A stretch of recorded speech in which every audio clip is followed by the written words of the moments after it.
Chosen one. Listen carefully. Heaven is holding its breath. The noise of the world fades for a heartbeat, and time itself seems to pause. Something sacred is happening. In this very moment, your name echoes in eternity. This is not coincidence. It is divine orchestration. You were meant to hear these words. You have walked through seasons where silence felt louder than prayer. There were nights when tears became your only language, when you questioned whether heaven had forgotten you. But the truth is, you were never unseen. Every unseen struggle, every unanswered question, every delay was a divine setup. You have been hidden, not forgotten, sheltered, not dismissed. There is always a pause before purpose unfolds. Heaven works in the unseen long before the world recognizes it. The waiting wasn't punishment, it was preparation, like a seed beneath the soil. You were being refined in darkness so that your roots could reach deep enough to sustain your growth when the light finally came. Close your eyes and picture that seed. The soil presses against it, cold and heavy.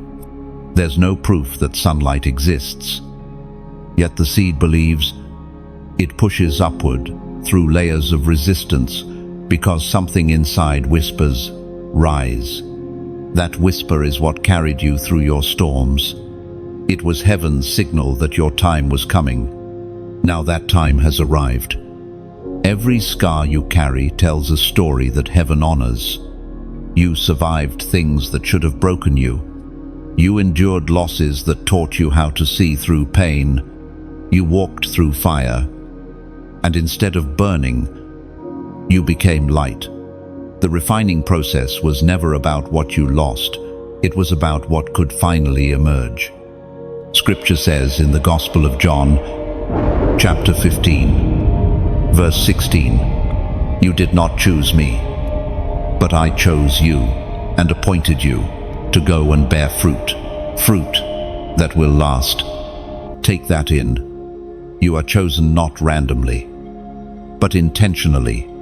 You were selected long before you understood why. That is why the resistance was so strong. The enemy always attacks what threatens his darkness. The pressure wasn't proof that you were abandoned. It was confirmation that you are anointed. Think of your life as a page in a divine book. Every line of pain, every word of perseverance, every blank space of waiting, it's all part of the same story. You may not see the full picture yet, but heaven is already reading the ending with joy. You win. There's a rhythm to God's timing. The world rushes, but heaven builds. Sometimes it looks like nothing is happening when, in truth, everything is shifting beneath the surface. You've been in that hidden phase, learning to trust the silence. But silence doesn't mean absence, it means something sacred is growing. Imagine yourself standing before the edge of dawn. The horizon is still dark, but there's a faint shimmer of gold where the sky begins to break. You can sense the light before you see it. That's where you are now, on the threshold between what was and what will be. You might still feel unqualified or unworthy. But readiness isn't about feeling, it's about responding. You don't have to have it all figured out. You just have to say yes. Heaven doesn't wait for perfection. Heaven moves through willingness. You are standing in the same lineage as those who dared to say yes before knowing how. Moses didn't feel ready at the Red Sea. Esther didn't feel ready in the throne room. David didn't feel ready before Goliath. But destiny doesn't require comfort. It requires courage. And courage is already rising within you. This message didn't find you by accident. Heaven pressed pause on everything around you so this moment could unfold exactly as it has. The atmosphere shifts because revelation has entered the room.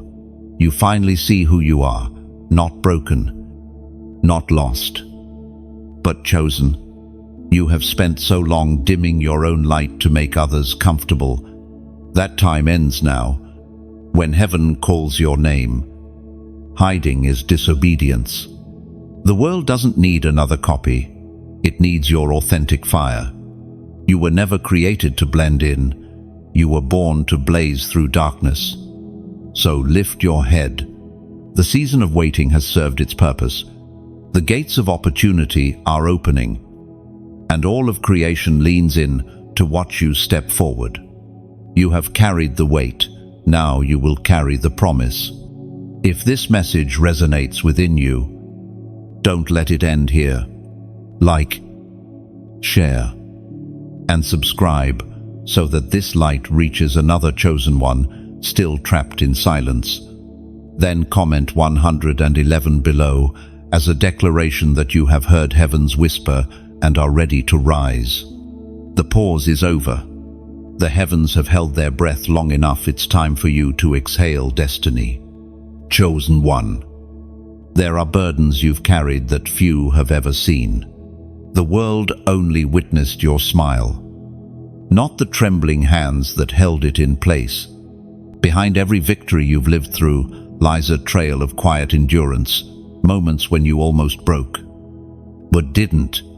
You have walked through valleys that no one else would have survived. And yet, somehow, you're still here, still breathing, still standing. Heaven has been watching those invisible battles, the ones that took place not in public arenas, but in the secret chambers of your heart. You fought wars in silence, while others slept peacefully. You wrestled with doubt, fear, and exhaustion.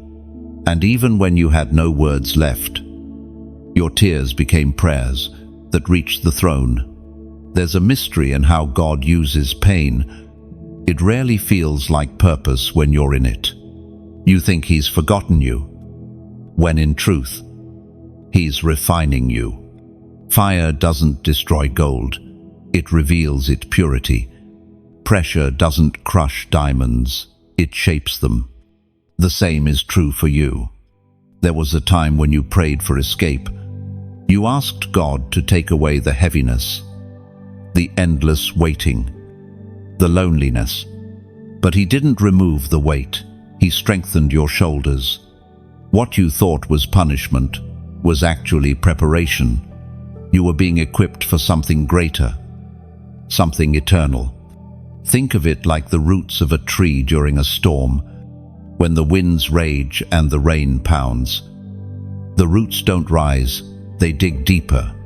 They anchor themselves into the unseen earth to withstand what others cannot. That's what your trials have done. They anchored you. Each heartbreak, disappointment, and delay, it pushed your roots deeper into faith. As written in the book of Psalms, chapter 34, verse 18, the Lord is close to the brokenhearted and saves those who are crushed in spirit. You know this truth intimately because you've lived it. You've felt the nearness of God, not in success, but in survival. When your strength was gone, grace carried you. When your vision blurred, faith whispered direction. Even in your silence, the Spirit hovered near, listening to the unspoken ache of your soul. There's something holy about breaking. It's where pride dies and dependence is born. In your brokenness, you learn to trust not in what you could do, but in who God is. You discovered that even shattered things can still shine if they catch the right light. And you, chosen one, have caught heaven's light. Remember the woman who once wept at the feet of Jesus. She came carrying a jar of alabaster oil, her most valuable possession, and broke it open. The fragrance filled the room. People mocked her, but Jesus defended her. Her breaking released a fragrance that could not be contained. Your pain is your alabaster jar. When it broke, heaven smelled the fragrance of surrender. Every tear became oil. Every sigh became worship. Every scar became testimony. You didn't just survive, you released something eternal. Many will never understand the cost of your faith. They will see the glow, but not the fire that birthed it. They will celebrate your harvest, but overlook your years of planting. That's all right. You are not living for applause. You are living for divine recognition. There's a rhythm in heaven. Suffering refines. Perseverance builds. And hope resurrects. You may not have realized it, but your endurance has already begun to bear fruit. Each time you chose forgiveness over bitterness, you shifted the atmosphere. Each time you stayed kind in a cruel world, heaven took note. Pain didn't destroy you, it transformed you. What once wounded you now fuels compassion. What once shamed you now empowers your story. You are not the same person you were when the pain began. You've grown, expanded, evolved. The weight that once broke you became your training ground for destiny. If you could see what heaven sees, you'd understand why it had to happen this way. You were never being punished. You were being promoted. Every burden became a tool for your becoming. Every setback was a hidden setup. Now, standing here on the other side of those storms, you carry something unshakable wisdom, born from fire. You've learned the true miracle isn't the absence of pain, it's the presence of God within it. Take a deep breath. The weight you once carried has begun to lift. The same hands that allowed the breaking are now shaping your restoration. Nothing was wasted. Every tear, every silence, it all mattered. You are still here. And that means purpose still pulses within you. The breaking was never the end. It was the beginning of strength. Heaven saw it all. And heaven is not done yet. Chosen one. From the moment you entered this world, there was a mark upon your life, a seal invisible to men, but undeniable in the spirit. It is the signature of heaven, etched into your very being, declaring that you belong to God. This mark is why you never fit in, why you've always felt both here and not here. The world sensed it before you did. The darkness recognized it before you believed it. You have been sealed for divine purpose. There's a quiet authority that comes with being chosen. You may not wear a crown yet, but heaven already sees you as royalty in training. Every time you were overlooked, you were being set apart. Every rejection was redirection. The people who walked away were never meant to stay. They couldn't comprehend the seal upon your life. Think of how gold is marked for authenticity. The craftsman stamps it with a seal of ownership and purity. To the untrained eye, that mark looks like a scratch, a flaw. But to the one who knows, it is proof of value. That's what God has done with you. The scars that others misunderstand are heaven's stamp that says, "Mine." The apostle reminds us in his letter to the Ephesians, chapter 1, verse 13, "And you also were included in Christ when you heard the message of truth, the gospel of your salvation. When you believed, you were marked in him with a seal, the promised Holy Spirit." You see, this seal is not a symbol of perfection, it's a symbol of belonging. It doesn't mean you will never struggle, it means you will never be abandoned. Even when you drift, the mark remains. Even when you fall, the seal speaks louder than your failure. Heaven knows its own. There's a story about a young man who once wandered far from his faith. He thought he had ruined everything, that God must have turned away.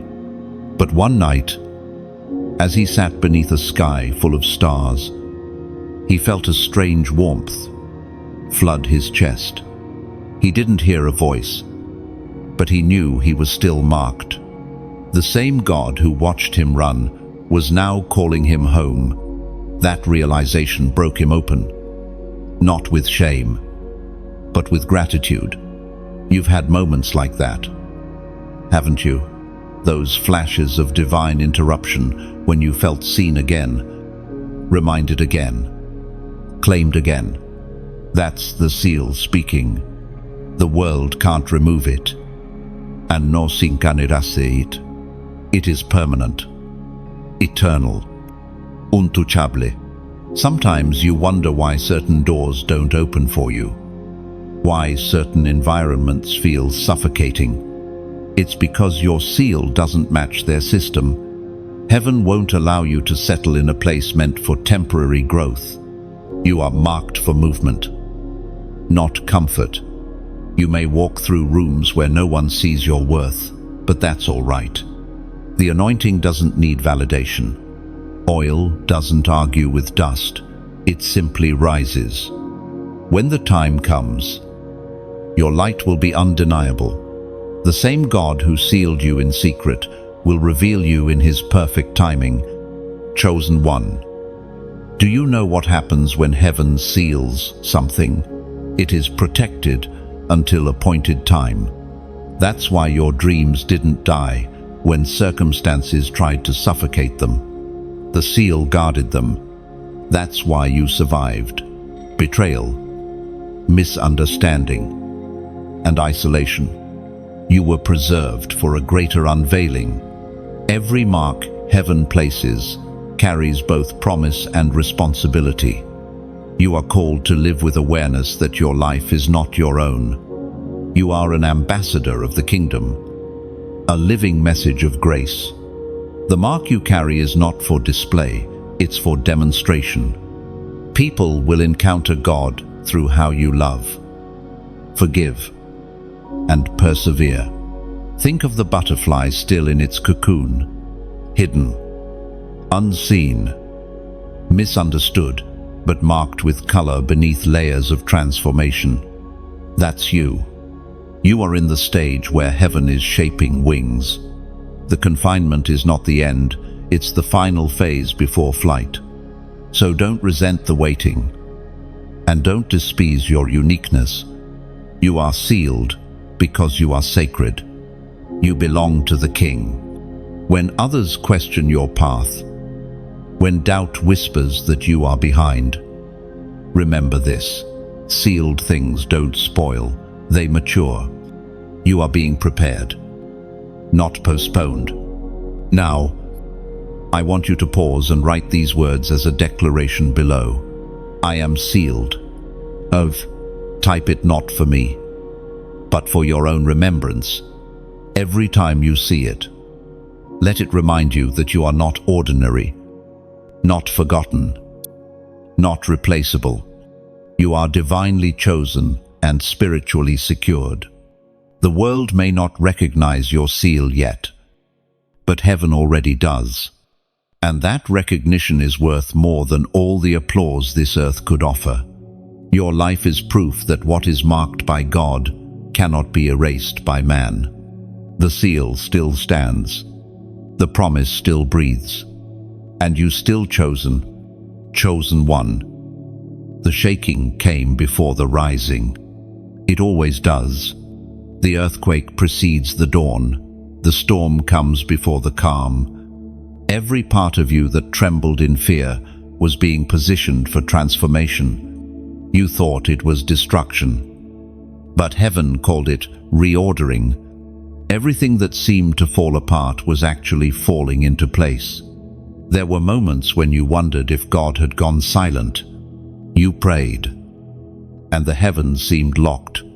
You stood still, waiting for a sign, but nothing moved. What you didn't know was that the shaking wasn't punishment, it was construction. Before new foundations are laid, The old ones must crumble. You see, stability can be deceptive. Sometimes what looks peaceful is just stagnation dressed as calm. But the Spirit loves movement, and you were never meant to remain still in places that no longer carry your growth. The shaking was heaven's way of stirring the waters, forcing you to release what could not go with you. The Word of God declares in the book of Mark, chapter 4, verse 39, "He got up, rebuked the wind, and said to the waves, 'Quiet, be still.' Then the wind died down, and it was completely calm." That verse is more than history. It is prophecy. It reminds you that even when the storm rages, divine authority still stands over it. The same voice that calmed the sea for the disciples is still speaking into your chaos today. Be still. In the shaking, you discovered what was temporary and what was eternal. People left. Opportunities closed. Plans failed. But the hand of God never moved. Even when you couldn't trace Him, He was anchoring you. Even when you doubted, He was deepening your roots. There's a story whispered in the Spirit, a chosen one who once thought their life was over. They had lost everything: the job, the relationship, the dream they'd built their identity upon. Days blurred into nights. Hope dimmed. But in that breaking season, something began to stir within. It wasn't comfort, it was calling. The shaking stripped away what was false until only truth remained. That's when the rising began. You've lived that story too. You may not have realized it yet. But every disappointment carved space for destiny. The people who exited your life made room for divine replacements. The doors that shut saved you from walking into traps. The loss you mourned was actually a mercy wearing disguise, like a potter molding clay. God pressed and reshaped you. His hands didn't destroy, they defined. Every twist, every squeeze, every reshaping moment was an act of craftsmanship. The clay doesn't argue with the potter, it yields. And in yielding, it becomes something beautiful. You were never meant to stay where you were. Heaven had to shake you, to wake you. The comfort zone you clung to began to decay the moment it could no longer contain your calling. Growth feels like chaos because transformation always begins with disruption. Think of the caterpillar inside its cocoon. From the outside, it looks like stillness. Inside, it's a violent process, cells dissolving, structures reforming. What once crawled will soon fly. But first, it must endure the unseen chaos of change. That's where you've been in the holy cocoon of becoming, and when you emerge, you will not resemble who you once were. The people who remember your old form won't recognize your wings. Some might question how you changed so quickly. But it wasn't sudden. It was sacred timing. The shaking only accelerated what heaven already designed. You have walked through fire and learned that it doesn't just burn, it refines. You have faced loss and learned that endings are disguised beginnings. You have stood in storms and realized that the same wind that tried to break you carried you closer to purpose. There is a strength within you now that wasn't there before. A steadiness. You no longer panic when things shift, because you understand the pattern. The tremor always precedes the miracle. The shaking is proof that the old season is releasing its grip. Chosen one. If your world still feels unstable, don't be afraid. That's just heaven rearranging the pieces for your unveiling. You are being lifted from fragments into formation, from confusion into clarity. What once hurt will soon make sense. The shaking was not meant to destroy you, it was meant to define you. The dust is settling now, and in its wake, something radiant is emerging. You rise from the debris of yesterday, carrying quiet fire in your eyes. The ground that once trembled beneath you now bears your footprints of victory. What shook you, awake, now bows beneath your feet. You are steady, shining, and fully becoming who heaven always saw. Chosen one. The horizon has shifted, the shaking has passed, and now the wind carries a new sound, an invitation. You can feel it somewhere deep inside you. That quiet pull between where you've been and where you are called to go. You stand at the threshold of obedience. This is the moment to step forward. You've spent so long waiting for permission, waiting for clarity, for signs, for confirmation. But the truth is, heaven already said, go. The stillness that surrounds you now isn't hesitation, it's sacred space before movement. You have been prepared, molded, and refined for this exact hour. Every trial shaped your stride. Every delay taught you discernment. There's a stirring in the atmosphere. Can you sense it? The same way dawn kisses the edges of night. Your purpose is beginning to rise. You are not who you were. You've changed too much to return to what was familiar. And that's exactly how divine growth feels, like outgrowing the skin of your former self. According to what is revealed in the book of Joshua, chapter 1, verse 9, "Have I not commanded you? Be strong and courageous. Do not be afraid, do not be discouraged. For the Lord your God will be with you wherever you go." That verse is not a gentle suggestion, it's a divine command. Heaven never calls the timid, it strengthens them. Courage doesn't mean you feel no fear. It means you refuse to let fear have the final word.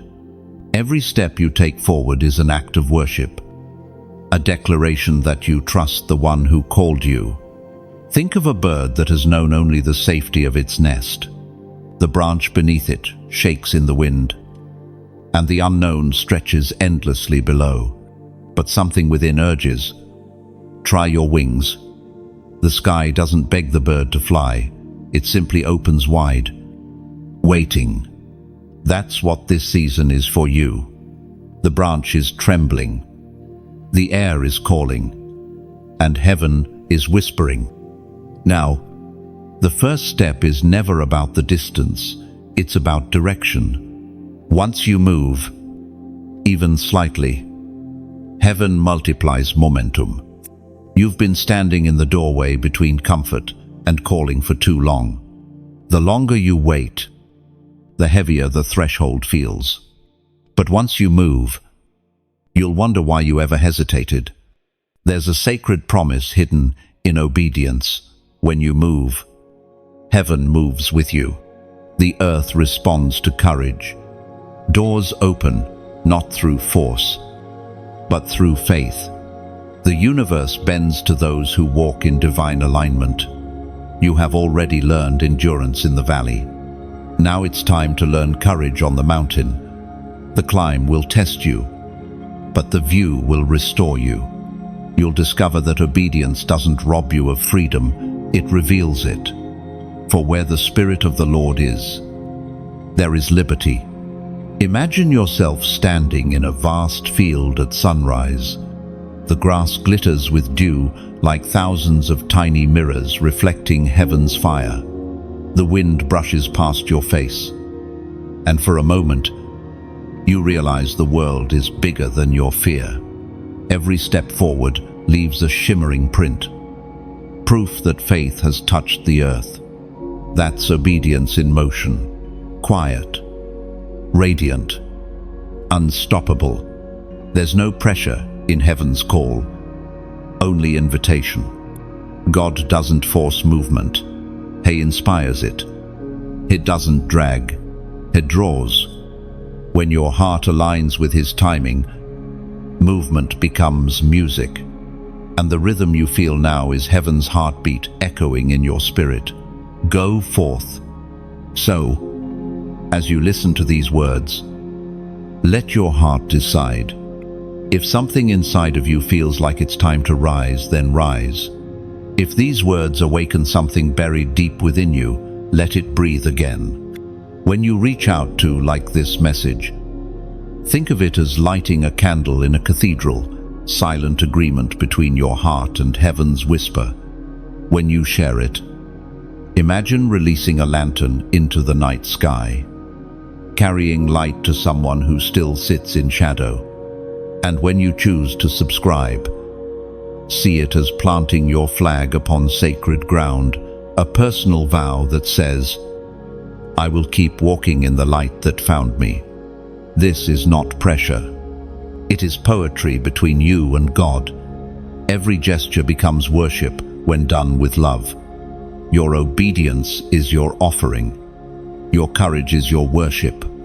And every time you choose to respond, heaven rejoices, not because of a number, but because a soul remembered its call. So take that next step. Let your courage become the language of your destiny. The air has changed. The road is open. Step forward and watch as heaven unfolds what was hidden for you all along. The sky is waiting, and it knows your name. Chosen one. Can you hear it? The whisper that calls through the wilderness. It's faint at first, like the echo of wind through dry leaves, yet it carries the unmistakable weight of heaven's voice. This is the season of listening, of stillness that births revelation. The wilderness has never been your punishment. It has been your proving ground. Many fear the wilderness because it feels empty. But it's in emptiness that God speaks most clearly. The noise of the world fades, and suddenly, your spirit becomes the only instrument playing in the silence. What once felt like isolation begins to sound like intimacy. You start to realize that the quiet place isn't lonely, it's holy. Think of the prophet Elijah. After fire and wind and earthquake, he didn't hear God in chaos. He heard him in the whisper. The same is happening to you. You've been searching for signs, waiting for a voice of thunder. But God has chosen to speak in softness. His instruction arrives not through spectacle, but through subtlety. The prophet Elijah spoke as recorded in the first book of Kings, chapter 19, verse 12. After the earthquake came a fire, but the Lord was not in the fire. And after the fire came a gentle whisper. That whisper is guiding you even now. It's the nudge that says, wait. When everything inside you screams to move, it's the quiet pull that says, forgive. When resentment feels justified, it's the gentle reminder that you don't need to chase what's already yours. There's beauty in learning to follow without seeing. The wilderness demands faith without evidence, trust without explanation. But every step through it shapes your hearing, sharpening your spirit to recognize the tone of heaven. By the time you emerge, you no longer need a map. You've memorized the sound of God's footsteps beside you. Sometimes the whisper tells you to rest, and sometimes it says to rise. Sometimes it leads you in circles to teach you patience. Sometimes it closes doors that your heart still wants to open, but it is always good, always intentional, always filled with purpose. A story unfolds in the spirit. A chosen one once wandered through a dry season. They prayed for direction, begged for answers, but heaven stayed silent until one night, as they sat beneath a dim sky, the silence shifted. It wasn't a voice in their ear. but a warmth in their chest. They didn't hear words, but they understood them. You're not lost. You're being led differently. That is what the wilderness does. It breaks the habit of control and replaces it with the rhythm of surrender. You learn that faith isn't about constant clarity, it's about constant trust. You might feel like you're standing still, but spiritually, you're moving faster than you realize.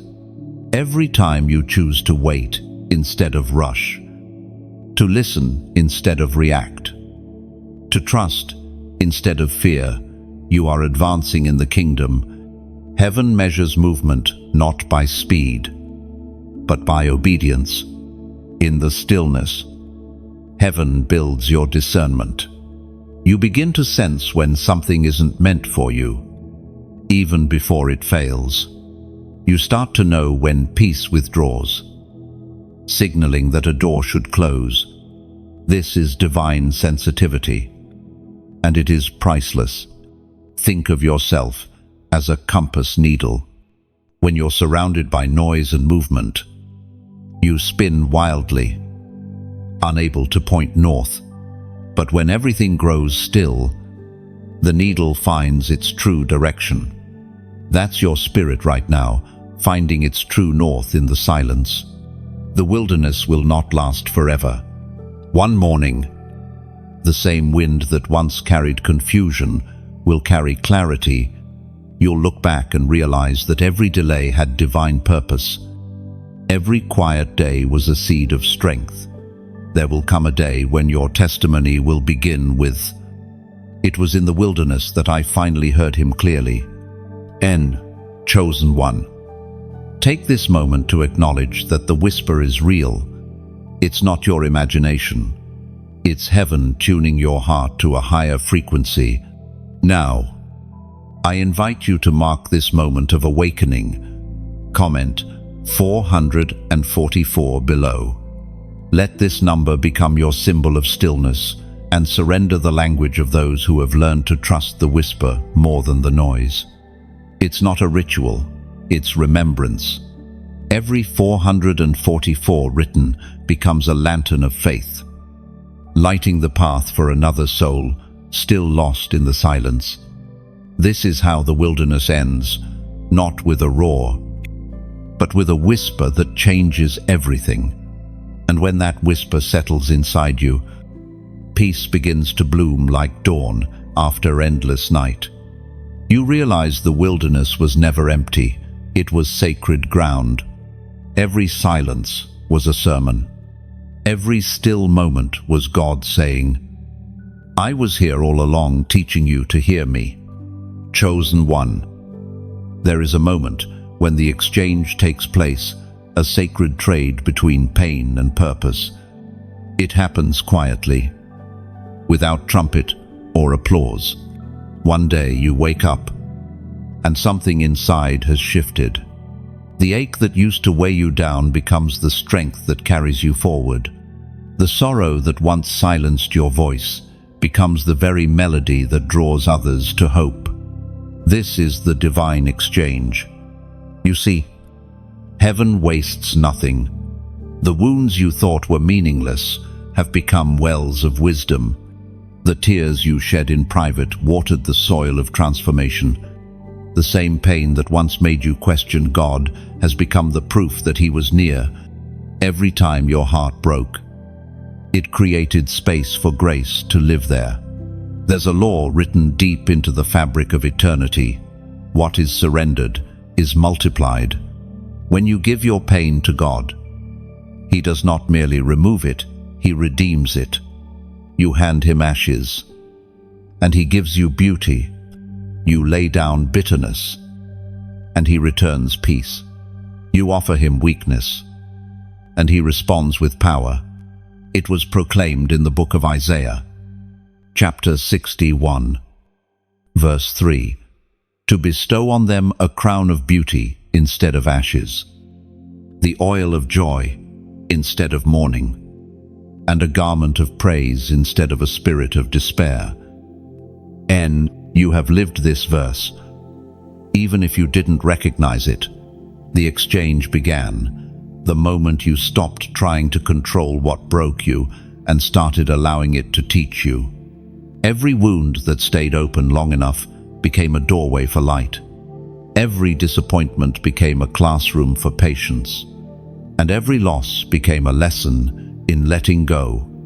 There's a story told among the chosen, the tale of a woman who lost everything in one season: her career, her relationships, even her sense of self. She wandered for months in confusion, trying to rebuild the life she thought she needed. But one morning, she stopped fighting the emptiness and whispered, "Take it all. God, if it's not mine to carry." It wasn't an act of defeat, it was surrender. And that day, peace entered her like sunlight through broken glass. She didn't get her old life back, she received a new one, lighter and freer. That's what divine exchange looks like. Your story mirrors hers. You've been carrying weight that was never meant to be yours. The guilt, the regret, the constant need to prove your worth. He's asking for it now, not to shame you, but to free you. God cannot fill hands that are already full. Imagine standing by a river at dusk. You hold stones you've gathered along your journey, memories of pain, fear, and disappointment. The current whispers, "Let go." One by one, you drop them into the water. They disappear beneath the surface, carried away by something greater than yourself. When you finally open your empty palms, you realize they're ready to receive. That's what happens when you surrender. The divine exchange isn't always dramatic.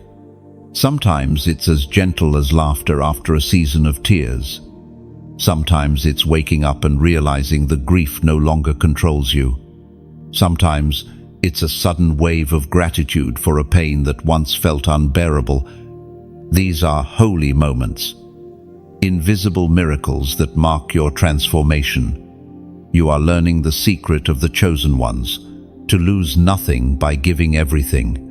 When you release your pain, you make room for promise. When you lay down your suffering, you invite glory.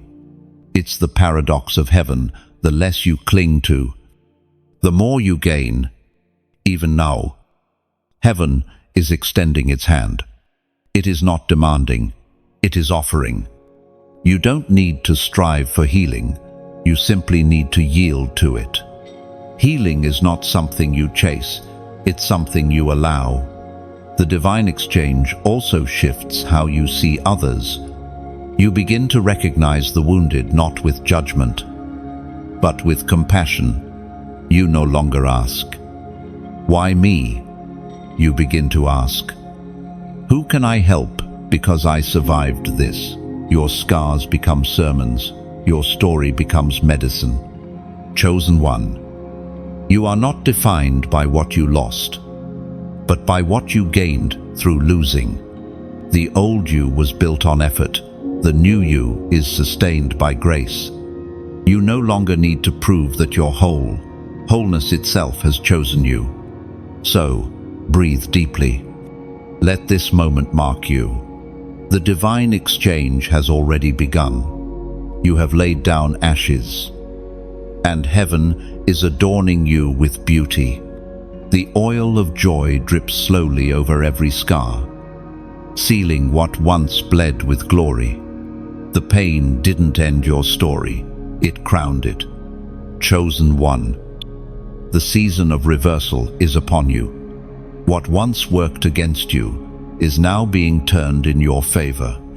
The tides that once pulled you under are now carrying you toward promise. You've endured nights that stretched endlessly, but dawn always follows darkness. The same stage where you were broken will become the very ground of your breakthrough. Every divine reversal begins with a moment of divine remembrance. Heaven has not forgotten your labor, your prayers, your faithfulness, when no one else believed. You may have been overlooked by men, but you were never overlooked by God. He has kept record of every silent act of obedience, every unseen seed sown in tears, and now, in His perfect time, the scales begin to shift. The Word of God declares in the book of Genesis, chapter 50, verse 20, "You intended to harm me, but God intended it for good, to accomplish what is now being done, the saving of many lives." Oh, those words were spoken by Joseph, a man who knew the weight of betrayal and the beauty of reversal, sold by his brothers, forgotten in prison, mocked by those who promised loyalty, yet through it all, heaven's plan never faltered. When the moment came, God didn't merely lift Joseph out of pain, He placed him above the very systems that once oppressed him. That is divine reversal. When suffering becomes strategy and rejection becomes redirection. You, too, have been through your Joseph seasons. You've known betrayal from those you trusted, disappointment from the very hands that once applauded you. You've faced doors that slammed shut without reason, but now the wind has shifted. God is weaving what was once painful into the fabric of your promotion. There's a deep beauty in realizing that nothing was wasted. The long nights taught you how to pray differently. The loneliness trained you to listen deeply. Even the heartbreak expanded your capacity to love without conditions. Every loss carved out space for something eternal to take root. Think of the ocean just before the tide turns. The waves retreat, pulling sand and debris away from the shore.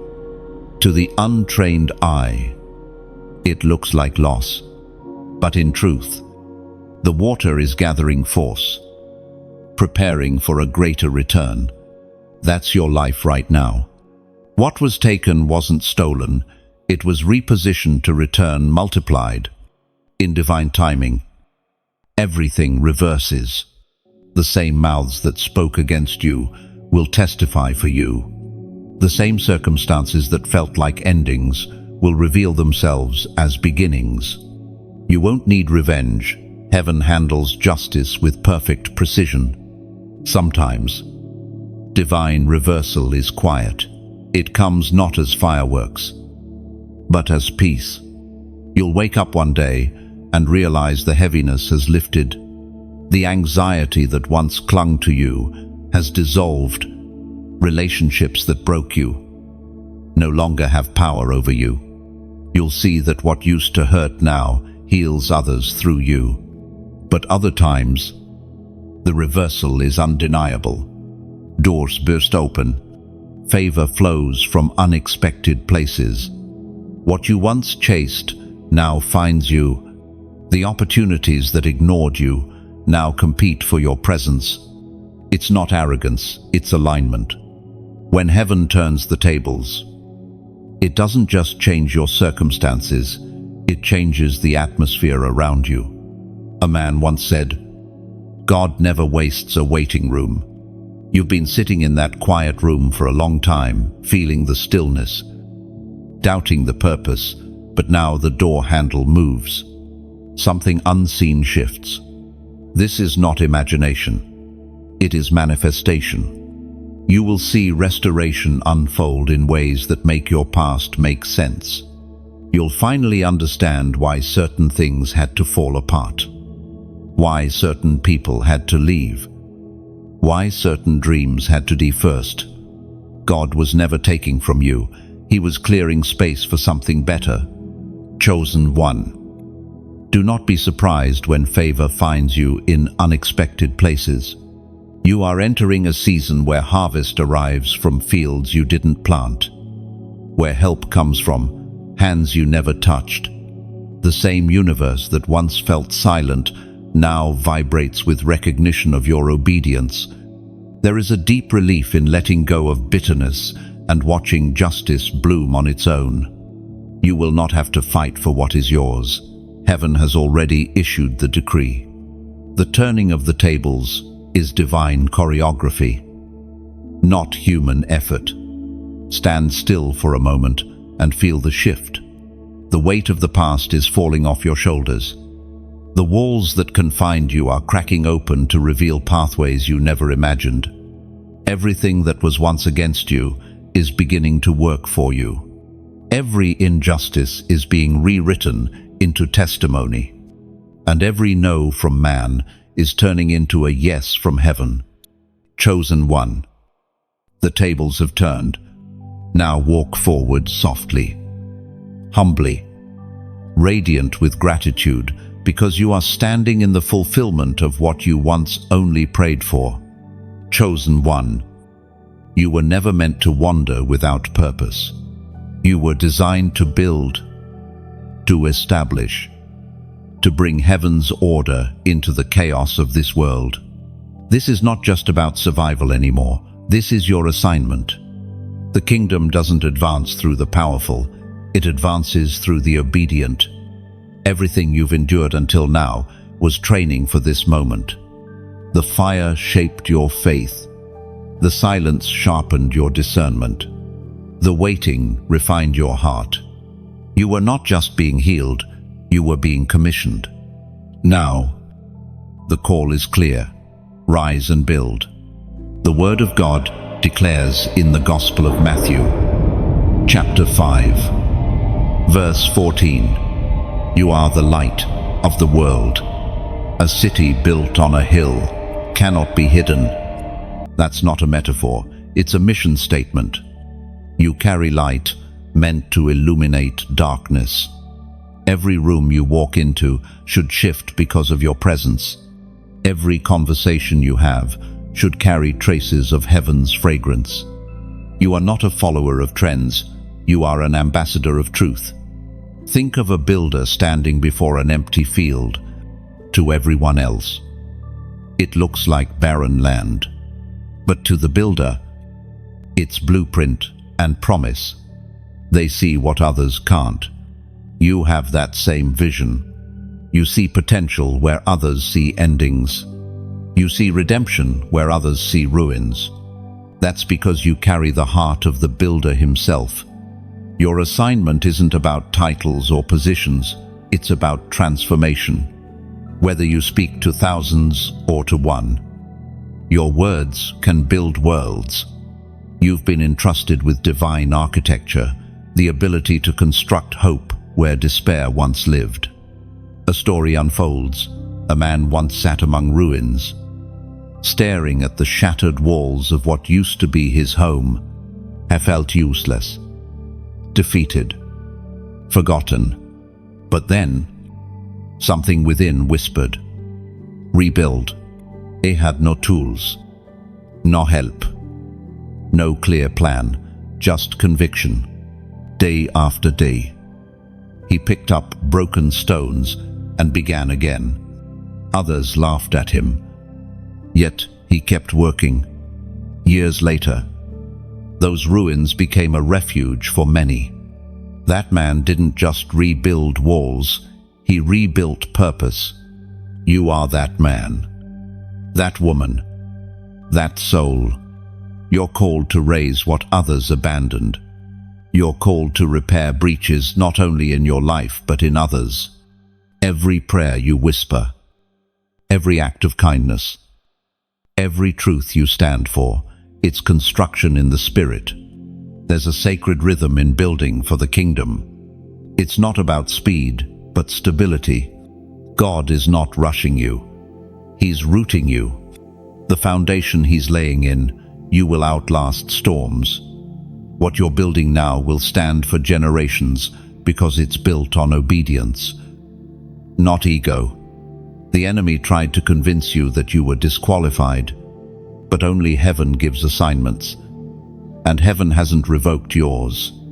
You are still called, still chosen, still appointed, and though your hands may shake, they are steady enough to carry divine blueprints. Imagine your spirit as a torch being passed through generations. Every time you choose love over fear, the flame burns brighter. Every time you show mercy instead of judgment, the kingdom expands. You may never know how many lives your light touches, but the builder counts every spark. This is not a small calling. The kingdom needs architects of compassion, visionaries of truth, healers who build bridges instead of walls.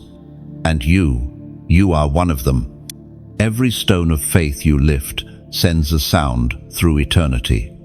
Heaven listens to the rhythm of your obedience. The earth feels it beneath its foundations. You've been prepared not for comfort, but for construction. You're not waiting for permission anymore. You're stepping into responsibility. Your very existence disrupts darkness. When you move, the atmosphere changes. When you speak, truth takes form. So now, let this be your declaration, a simple act, yet filled with meaning, your heart's response to the call. Comment, I will build. Write it not for recognition, but as a vow between you and heaven. Let those words become your hammer, your blueprint, your anthem.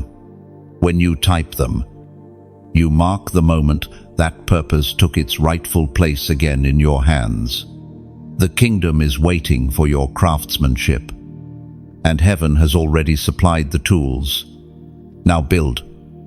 Chosen one, build what fear tried to bury. Build until the broken stand again. And as you build, remember, heaven never measures greatness by what you finish, but by what you begin in faith. Each small act of courage lays another stone in eternity's foundation, unseen yet unshakable beneath heaven's gaze. So when you comment, I will build, don't see it as words on a screen. See it as your hammer, striking divine stone, a vow of creation. You're not just typing, you're testifying that purpose lives again in you. Chosen one. Heaven is placing a mantle on your shoulders, a robe woven from the threads of endurance, obedience, and grace. You have walked through refining fires, carried unseen weights, and now you stand ready for a new level of influence. The mantle is not just authority, it is assignment. It carries both beauty and burden, glory and responsibility. Influence in the kingdom is never about fame, it is about faithfulness to the world. Power looks like control, but to heaven, power looks like surrender. The mantle you are receiving now is light to those in shadow. It is not given for your comfort, but for your calling. When God places a mantle upon someone, everything shifts. Ordinary words begin to carry weight. Simple acts become sacred. Even your presence begins to speak before your mouth ever does. The atmosphere responds because heaven has marked you as an instrument of change. We are reminded through the writings of Revelation, chapter 3. Verse 8. See, I have placed before you an open door that no one can shut. I know you have little strength, yet you have kept my word and not denied my name. This is your open door moment. What once resisted you will now recognize you. The doors you used to knock on in tears will open effortlessly because they've always been waiting for this version of you, the one refined, not rushed. Your influence won't come through striving, but through stillness. It won't come through force, but through favor. You will carry peace like a fragrance, wisdom like a melody, and truth like a steady flame that refuses to be hidden. Think of a candle in a cathedral. Its single flame illuminating marble walls that stretch toward heaven. It doesn't try to be bright, it simply burns. That's you now. You no longer force your light, you embody it. Think of Esther, quiet, poised, hidden for a season. No one saw the preparation that took place behind palace walls. Yet when her time came, she walked with grace, not noise. The crown didn't make her chosen, obedience did. That's the same anointing rising in you. There is a mantle of influence that carries divine persuasion. When you speak, hearts will soften. When you move, barriers will break. You will bring calm to chaos without even raising your voice. That is the power of divine alignment. It makes your very existence a message. But remember this, the mantle is weightless only when carried with humility. If you try to wear it for validation, it will feel like stone. But if you wear it for service, it will feel like air. Heaven trusts the hands that stay open, not the ones that cling. A story is told of a man who once prayed for power. He wanted to lead, to speak, to be seen. But heaven remained silent. Years passed, and instead of greatness, he learned gentleness. When God finally lifted him into leadership, he no longer wanted control, he wanted compassion. That's when his words began to carry weight. The mantle always fits best when the ego has gone quiet. Chosen one. Your influence won't always look grand. Sometimes it will look like patience when everyone else panics, or kindness when others choose bitterness. You will find that true leadership is not about being above others, it's about being beneath them, lifting them higher. Every act of service you give becomes a spark that ignites someone else's courage. You are part of a larger current of light, flowing quietly through human hearts, transforming atmospheres, one soul at a time. Now pause and feel this truth settle in your spirit. The mantle doesn't make you special, it reveals what was special all along. The calling isn't changing you, it's unveiling you. If these words stir something deep within, let your response be gentle. When you like this message, imagine it as opening a window in a dim cathedral, allowing more light to enter for someone still praying in the shadows. When you share, see it as releasing a dove into the sky, carrying peace to a place your feet cannot reach. And when you subscribe, picture it not as a button clicked, but as choosing to walk together beside a river of revelation, where your soul keeps being filled again and again. Each gesture is poetry between you and heaven, a wordless yes whispered through action. For when heaven entrusts you with influence, it's never to build an empire, it's to build an altar. Each connection, each act of light, each small yes becomes another stone laid upon sacred ground. Chosen one. The mantle is yours now. Wear it with gentleness. Speak with grace. Move with purpose. Let your influence be like rain in a dry field, quiet, nourishing, unstoppable. You are not stepping into fame, you are stepping into function. You are not chasing power, you are carrying presence. And the world will feel it, even if they cannot name it. Chosen one. Now that your mantle rests upon your shoulders, you must understand why the darkness has pressed so hard against you. The attacks you faced were not random, they were recognition. The enemy does not fight the lost, he wars against the enlightened. Every strange resistance you've met, every sudden storm, every whisper of doubt was sent because of what you carry. Darkness always tries to strike early, before light fully understands its strength, but it cannot comprehend the one who is chosen. You have felt that invisible pressure, haven't you? the heaviness that visits at midnight, the confusion that arrives just when peace begins to bloom. Those were not coincidences, they were spiritual attempts to disarm your confidence. Yet you are still standing, which means they failed. According to the book of Luke, chapter 10, verse 19, I have given you authority to trample on snakes and scorpions and to overcome all the power of the enemy. Nothing will harm you. Endu. These words are not distant promises, they are present reality. Authority is not shouted, it is carried. You don't fight darkness by wrestling with it, you defeat it by shining. Light doesn't argue with shadows, it exposes them. The unseen war has always been about identity. If the enemy can convince you to question who you are, he can make you forget what you possess. But every trial has only revealed more of your truth. You are not fragile, you are fortified. You are not cursed, you are commissioned. There's a story whispered among those who walk closely with heaven. A warrior once lost his sword in battle, surrounded by enemies. He looked down in despair until he realized the weapon had never left him. It was light bound to his hand. That light wasn't seen until the fight required it. That's how divine power works. It shows itself in your moment of greatest need.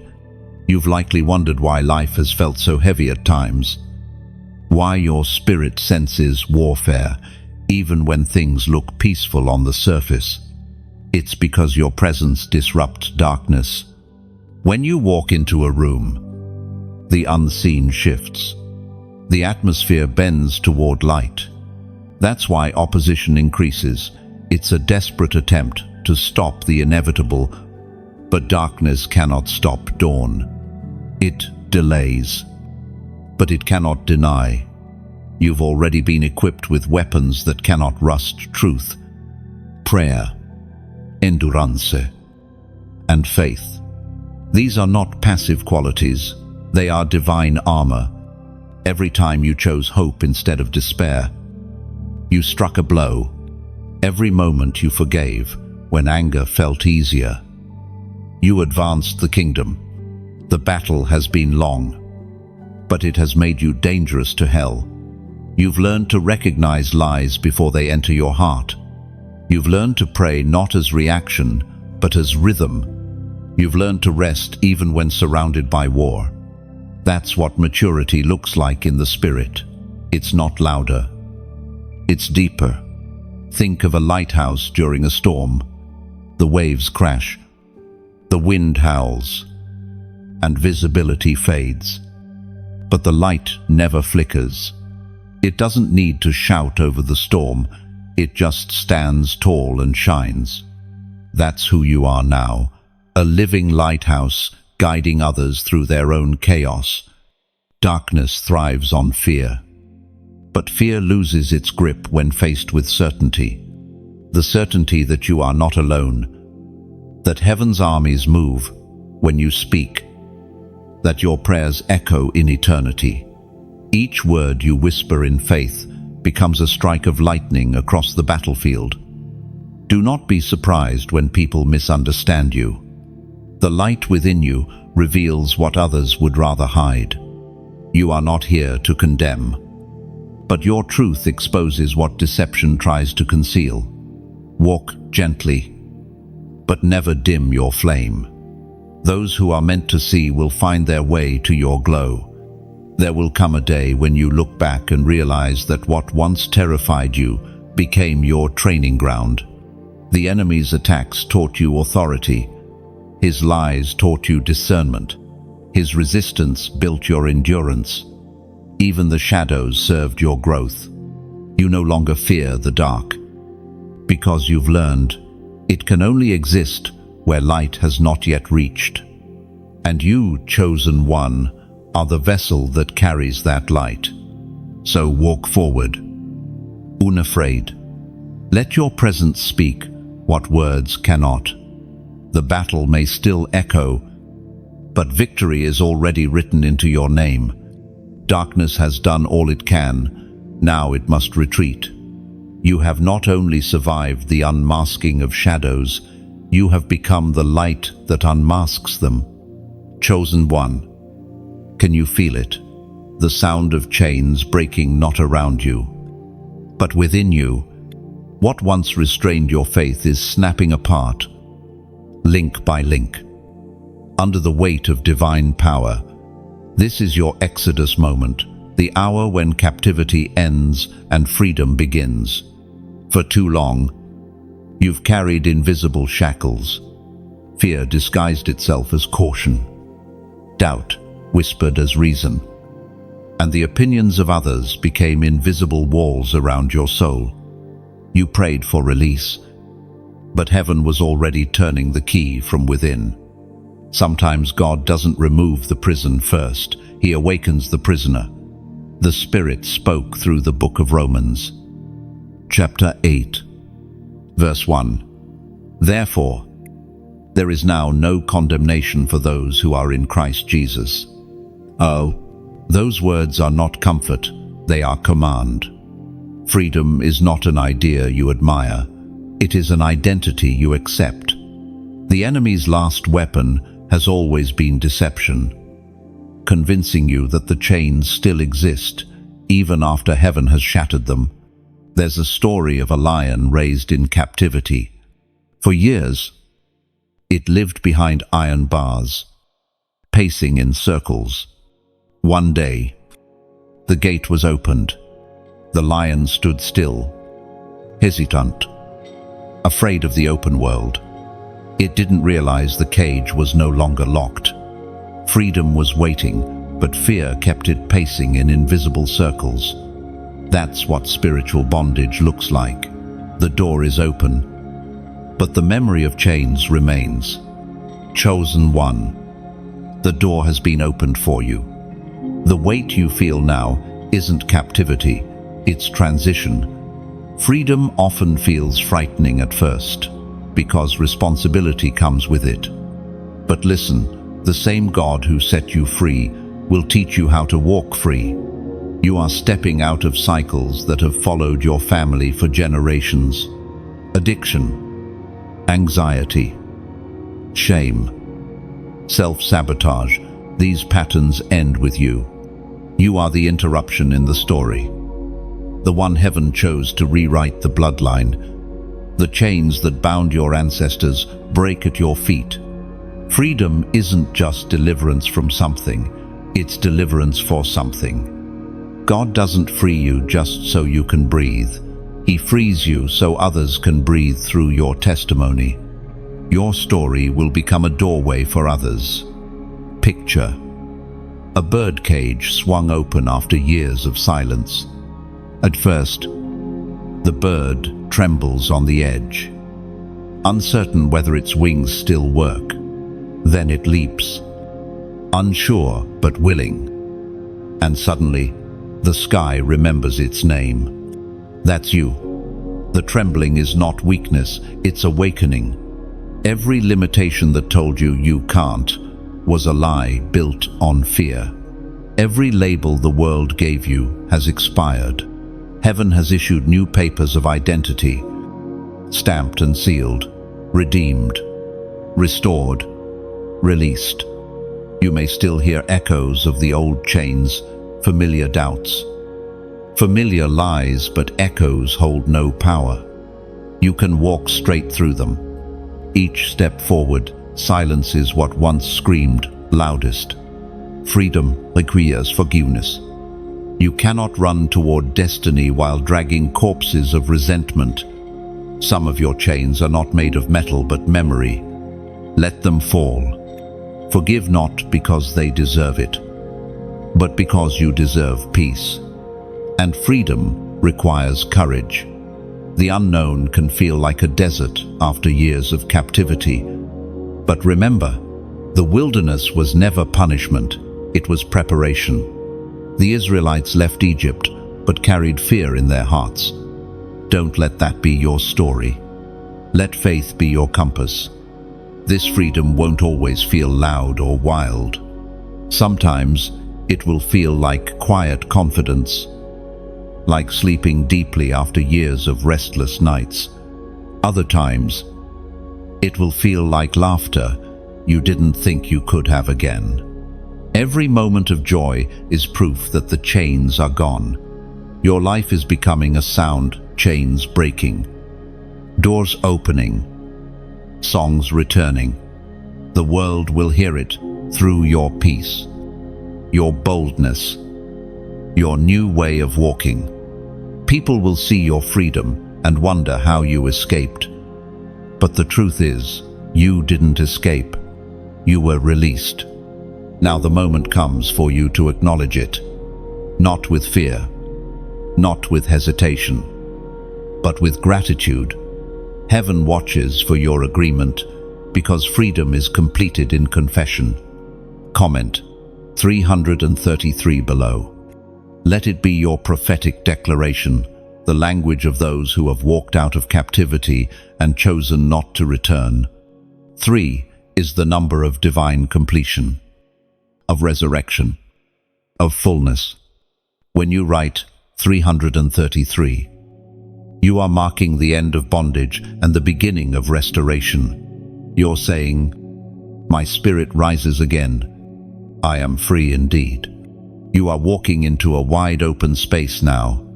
The air tastes different here, lighter, cleaner, filled with promise. The ground no longer shakes beneath you. It steadies. Heaven rejoices because what once held you no longer has a name over you. The chains are gone. The door is open. And you finally are home in your freedom. Chosen one. A new strength is awakening within you, one that does not roar, but radiates. This is the season where faith no longer trembles. It stands tall.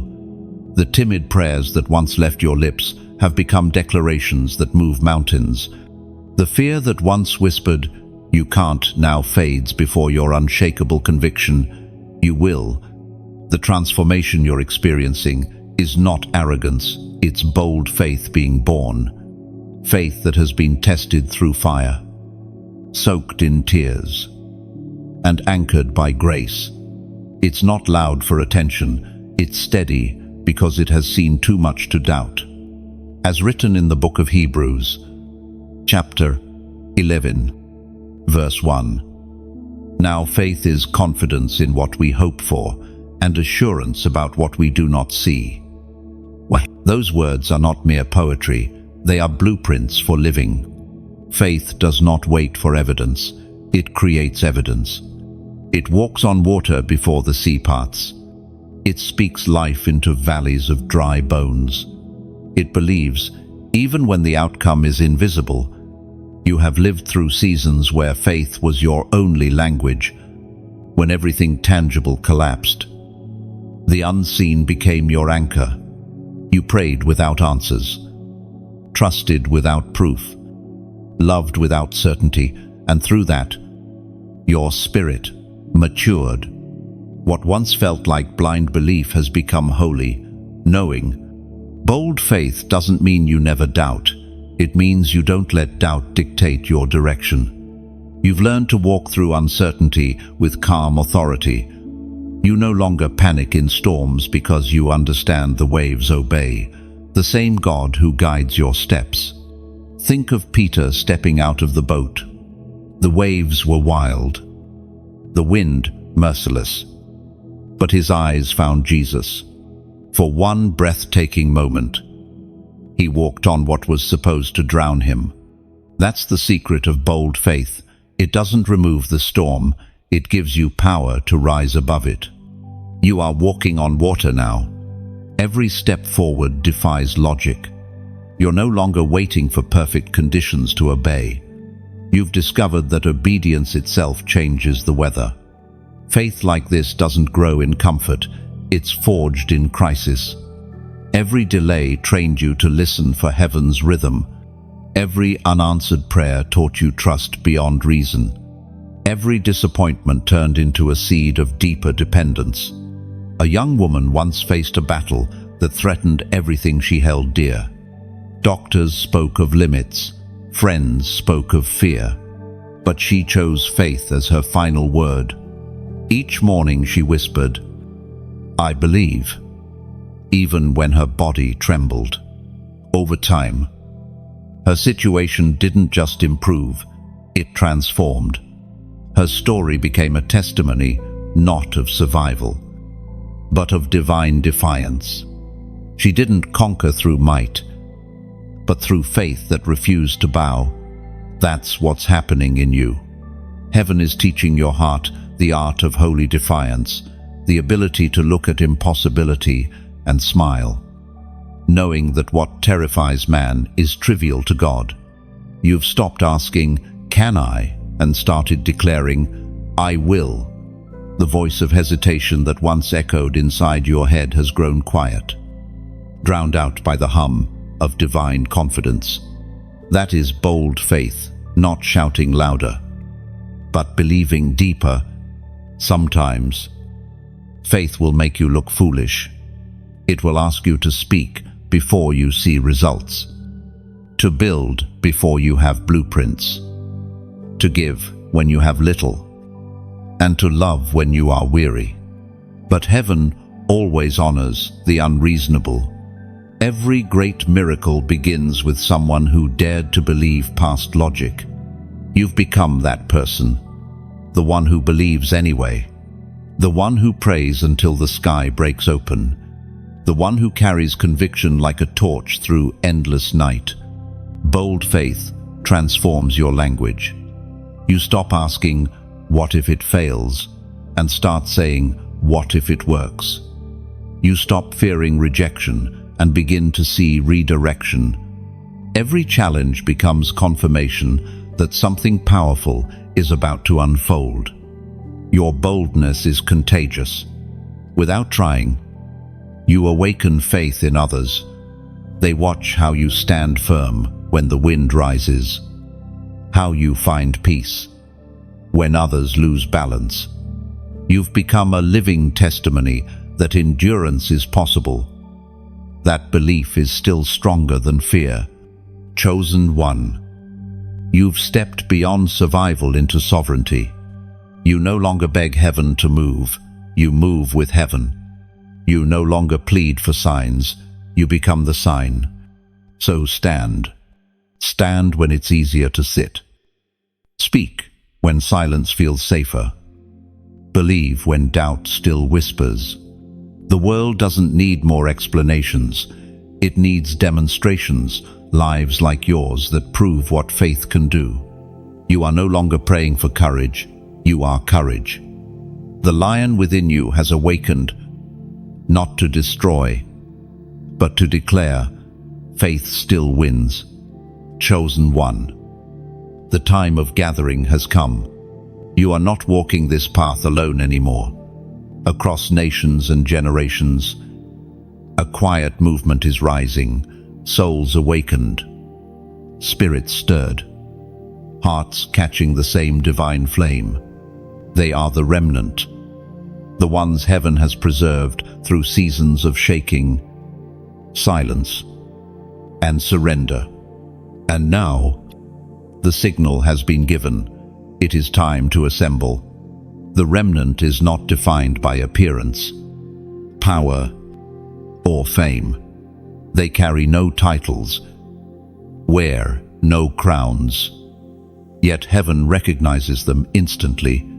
They are marked by endurance and tenderness, by hearts that refuse to harden even after countless wounds. These are the ones who kept praying when hope seemed unreasonable, who kept believing when logic said to stop. You are part of them. You are a thread in the fabric of divine restoration. The gathering is not physical at first.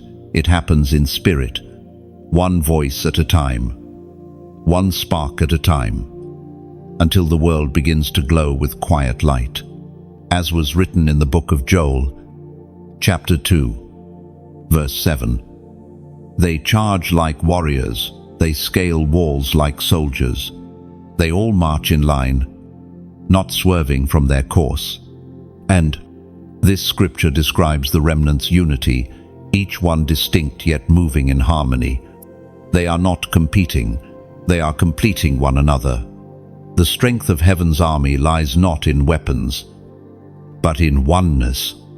Think of an orchestra tuning before the performance. At first, it sounds like chaos, different notes, scattered sounds, uncoordinated tones. But then, the conductor lifts a hand, and silence falls. When the music begins, every sound finds its place.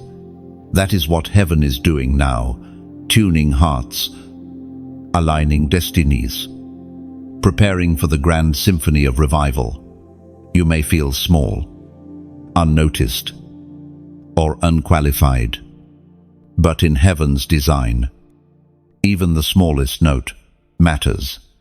Your obedience might seem ordinary, yet it completes someone else's melody. The light you carry joins others to become a constellation that guides the lost.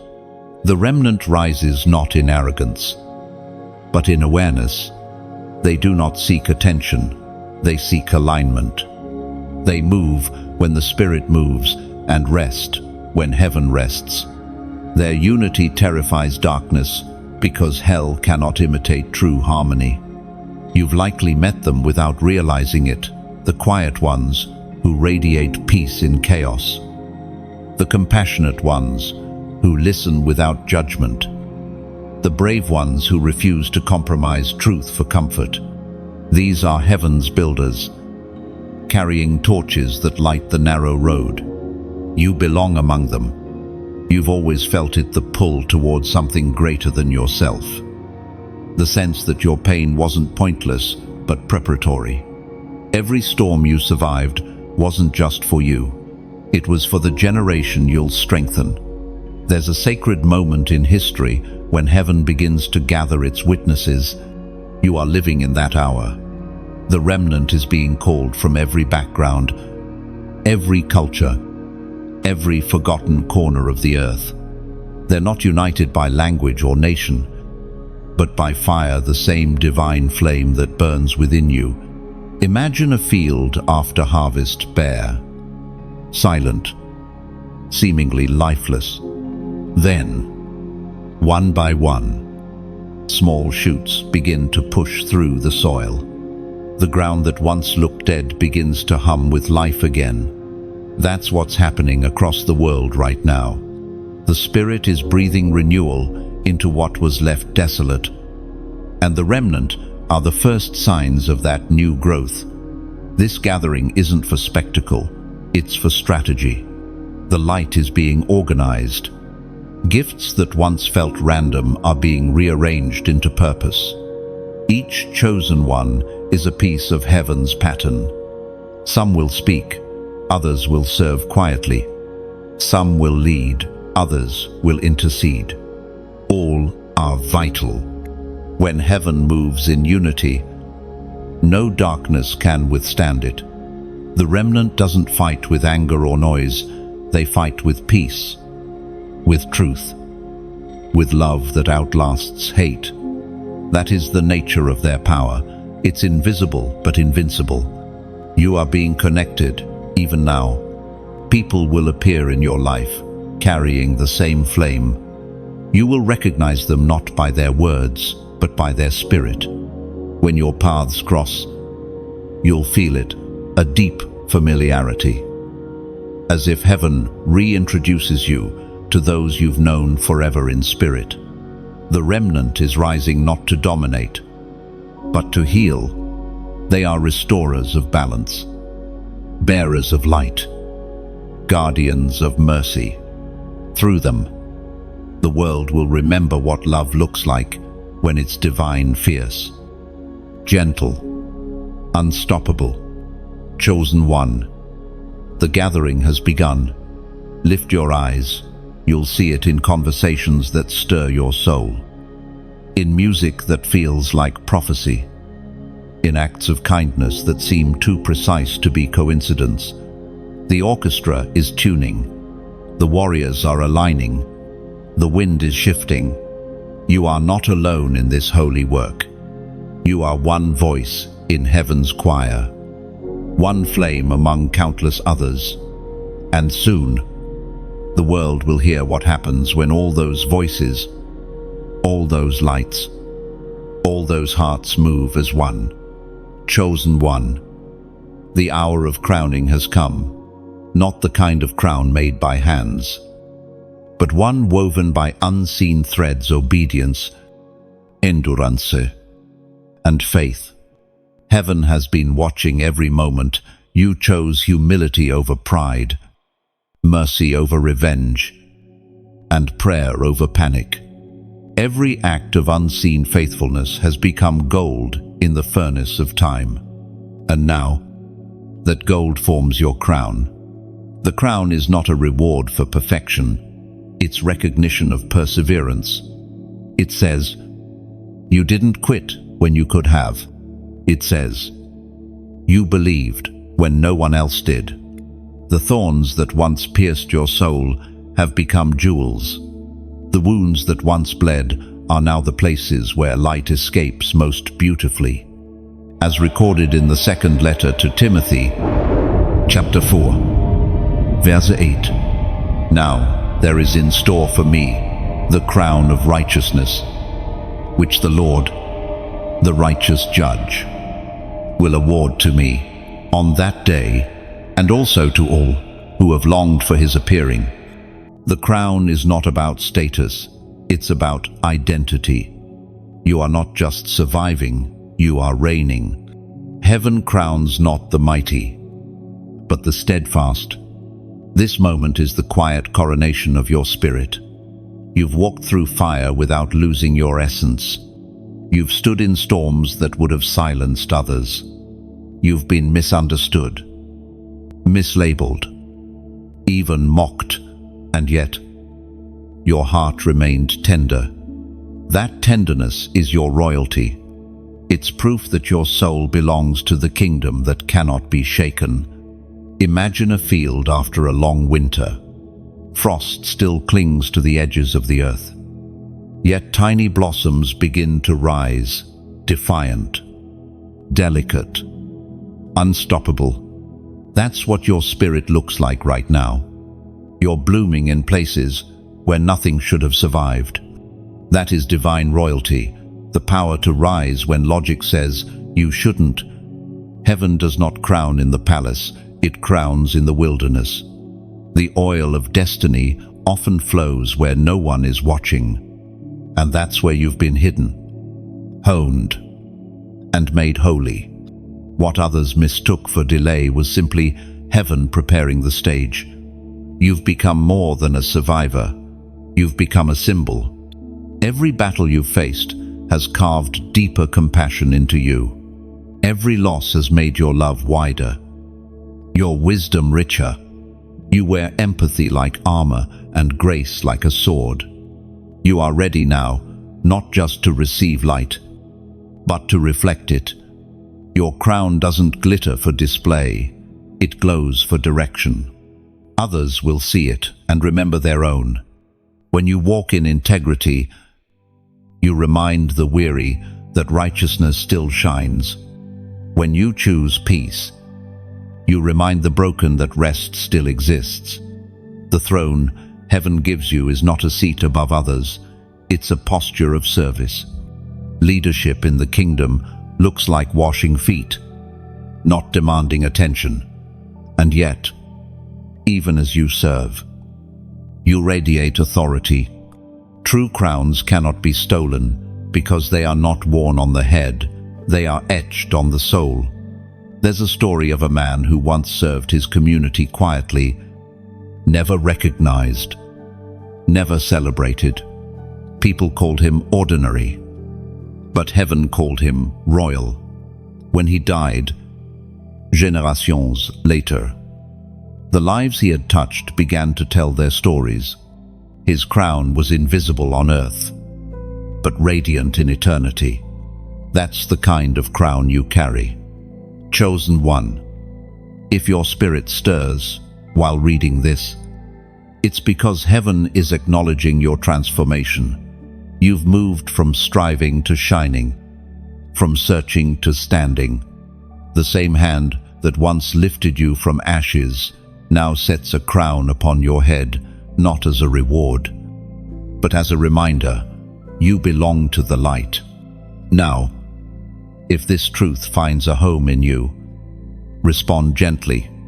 When you like this message, imagine placing a flower at the feet of the King who never stopped believing in you. When you share, see it as passing that flower to another soul, someone still walking through winter, who needs to see that spring is possible. And when you comment below, don't see it as words on a screen, see it as engraving your name upon light itself. Every word becomes a ripple of remembrance, whispering, I was here. I chose to shine. Finally, when you subscribe, picture yourself joining a procession of torchbearers, walking together toward the dawn, flames high, hearts open, crowns aglow. These are not clicks, they are candles. Each adds light to the growing glow of heaven's remnant. A soft yes that says, I choose the light again. So lift your head, crowned one. Feel the invisible weight of grace resting on you. Let it remind you that royalty was never about comfort, it was always about purpose. You've been chosen not to be served, but to serve in glory.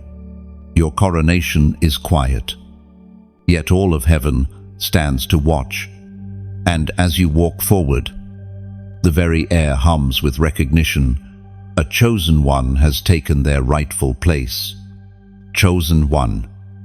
The news you've been waiting for is not arriving from the outside, it's rising from within you. The good news is not a distant message whispered from a pulpit. It is the quiet song, awakening in your own soul. Heaven has written it on your spirit long before you could read it with your eyes. And now, it begins to unfold like dawn across the horizon of your heart. This is the revelation of the good news. You are not forgotten, forsaken, or failed. You are redeemed. The same power that raised Christ from the grave now lives in you. Every wound that once felt final has become a window for resurrection. The grave you feared has become a garden, as written in the book of Nahum, chapter 1, verse 7. The Lord is good, a refuge in times of trouble. He cares for those who trust in Him. Those words are the pulse of the good news. They are not a sermon, they are a heartbeat. God is not watching you from afar. He is breathing through every inhale of your courage, every quiet decision to keep believing. The proof of His goodness is not that storms cease, but that you remain unshaken within them. Think of a valley after the rain. The earth still carries scars of the storm branches broken, puddles scattered, but something new begins to rise. Tiny shoots push through the mud. The scent of renewal lingers in the air. That's your life now. You are walking through the aftermath of hardship, but your footsteps release fragrance instead of bitterness. You are living proof of the good news. It's not a concept, it's a transformation. You have known despair and still found hope. You have known loss and still chosen love. You have known silence and still sung your hallelujah. That is what redemption looks like. It turns pain into praise. The good news is not that everything becomes easy, but that everything becomes meaningful. Even the hardest days serve purpose. Even the heaviest burdens produce beauty. God does not erase your story. He rewrites it in glory. A story is told of a craftsman who specialized in stained glass. When one of his apprentices shattered a design by accident, the young man wept, believing the masterpiece was lost. But the craftsman smiled. He gathered every broken shard and rearranged them into a new pattern. When sunlight passed through, The new design gleamed brighter than the first. The student cried again, but this time in awe. That is the good news. Nothing is wasted. The pieces of your past, once scattered, now catch divine light. Chosen one, you are that stained glass. Your cracks do not disqualify you. They make you radiant. Grace shines best through the broken. The good news also means the cycle ends here. The endless striving, the shame, the sense of never being enough, it all ends. You are not earning love. You are loved. You are not chasing forgiveness. You are already forgiven. The cross did not whisper, maybe, it thundered, finished. No, this truth doesn't just comfort you, it commissions you. You become a messenger of light through the way you live. Every smile after sorrow becomes a testimony. Every act of kindness becomes prophecy. You preach not with words, but with presence. The world may still spin in chaos, but within you, peace holds its ground. You no longer need to chase signs or wonders. You are the sign. Your existence after everything you've endured is evidence that the good news is alive. Imagine standing atop a mountain at sunrise. The world below still lies in shadow, but light breaks through the clouds. Golden and relentless, you feel warmth touch your face, and for the first time, you realize the darkness was never permanent. It was just waiting for this moment. That's the message heaven writes across your life. Light always wins. The good news is not a promise that pain will never visit again. It's the assurance that pain will never reign again. You've moved from victim to victor, from wounded to witness. Every scar now carries the story of grace fulfilled. So, breathe deeply. Let gratitude settle where grief once lived. Let laughter echo where fear once spoke. The good news is not coming, it's already here, alive in you. Heaven rejoices, not because you've reached perfection, but because you finally remember the truth. You were never separated, never abandoned, never unloved. The good news was always this simple and this glorious. You are free. You are found. You are home. Chosen one. This is the moment heaven has been leading you toward the coronation of your spirit, the awakening of destiny fulfilled. You are not at the end of your story. You are at the unveiling of who you've always been beneath the weight of waiting. The journey has not been random, it has been royal preparation. Every valley you walked, every silence you endured, every prayer whispered into darkness has been leading to this, the revelation of glory.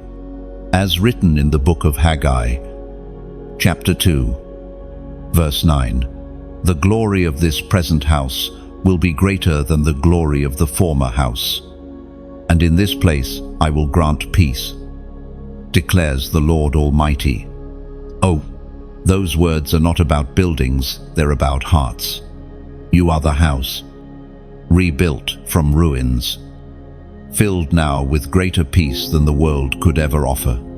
The light inside you has been refined, not replaced. The ashes you once wept over have become the soil of new beginnings. The coronation does not arrive with trumpet or fanfare. It comes quietly, like dawn spilling through stained glass. Heaven does not announce royalty with noise. It crowns in stillness. You might not even realize it at first. There will be no crown you can touch, no robe you can see, but something deep within will shift. The weight that once crushed you will become the gravity that grounds you. The same fire that once burned will now illuminate. You have reached the moment where pain turns into peace, and purpose finally fits like second skin. You no longer strive for significance because you have remembered your source. The throne you ascend is not built of gold, it is made of surrender. The crown you wear shines because of obedience. Think of a butterfly emerging from its cocoon. The struggle was long, the waiting suffocating, but the wings were forming in the dark. When it breaks free, it doesn't crawl, it soars. That's you now. You've shed the cocoon of fear, doubt, and delay. The world may still call you the caterpillar, but heaven knows you've already taken flight. This coronation is not about power, it's about posture. You stand not above others, but among them, clothed in compassion. The true mark of divine royalty is humility, the ability to reign and still serve, to shine and still listen, to lead and still love. A story tells of a young shepherd who once dreamed of greatness. He believed the crown would make him more, but when it finally rested on his head, he realized it simply revealed what was already inside him. The crown didn't change him, it confirmed him. So it is with you. This isn't a transformation, it's a revelation. The world around you may not understand what has happened. You will look the same, speak the same, live the same. But something unspoken will surround you, an atmosphere of calm authority. A light that lingers after you leave a room. That is what happens when heaven crowns a soul. The glory is not loud, it's luminous. You've come through the crushing and emerged carrying fragrance. The perfume of perseverance follows you. The oil of anointing rests upon you. Everything you touch will now carry the scent of redemption. This is not the end of the journey, but the beginning of rulership. Rulership through love, through peace, through presence. The world doesn't need louder kings, it needs gentler ones. You will reign not by command, but by compassion. You will lead not by force, but by faith. Chosen one. Look back once more, not in regret, but in reverence. See how every loss became a lesson, how every delay became direction. The path behind you is proof that grace never wasted a step. You are not the same as when you began. You have become someone heaven can trust with destiny. And now, as you step forward, the universe itself seems to bow. The air shimmers as if aware that something sacred has taken its rightful place. You, the once hidden one, are now revealed. You, the once broken one, are now whole. You, the once waiting one, are now walking in fullness. The coronation is not loud, it is luminous. The heavens don't applaud, they align. And as they do, peace settles on your shoulders like silk, and purpose wraps around you like light. You are the fulfillment of prophecy, the echo of divine promise realized. You are the living evidence that everything God begins, He completes. Step into your day, crowned not with pride, but with peace. Let your every breath carry quiet majesty. The waiting is over, the reigning begins. The chosen one has finally come home to themselves. Chosen one. You've reached the end of this journey, but not the end of your story. Something within you has awakened, hasn't it? That steady pulse of purpose, that gentle stirring in your chest. It's the echo of heaven, reminding you who you are. You've walked through revelation after revelation, carried words of fire and tenderness, seen yourself reflected in divine light. Now, all that remains is the response of your heart, not to me, but to what has been calling you all along. If these words have touched something sacred inside you, Let your response become part of the story. When you like this message, see it as lighting a small flame before heaven, an acknowledgement that light has found you again. When you share, imagine sending that flame into the night, where another weary soul waits to see its glow and remember hope. And when you comment below, don't just type testify. Let your words become seeds, planted in the soil of this moment. Maybe it's just a few simple words. I choose light. I'm still standing. Or I hear you. Whatever rises from your heart, let it be honest. Every comment becomes another thread in this tapestry of awakening souls. Finally, when you subscribe, picture it not as following a voice, but as walking alongside one. You're joining a movement of hearts awakened to purpose, a family of those who refuse to forget their divine design. This isn't the end. It's the continuation of calling. Let this be your soft yes to the next chapter. Heaven is already writing through you. You are chosen. You are crowned. You are loved. Now go, and let your light speak louder than words.